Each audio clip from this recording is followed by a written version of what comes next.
So I'm on my way outside to get the daily news, and I thought I would film to see what it's like outside.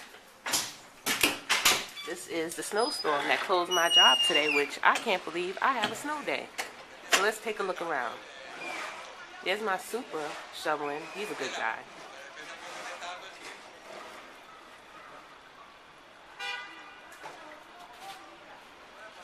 Cars in front of me are covered in snow. Not much snow though.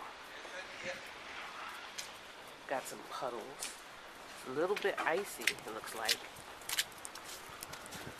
All I'm going out to get is just a daily news, because I have to read the paper every day.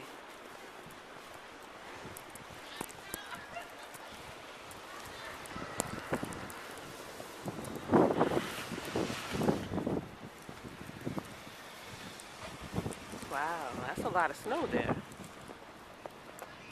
I hope this man got four-wheel drive.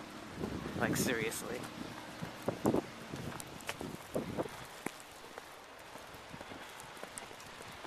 So far, it's not too bad, but what they're saying is it's supposed to get real bad between 5 and 10 this evening with the wind and the drifts and just blizzard conditions.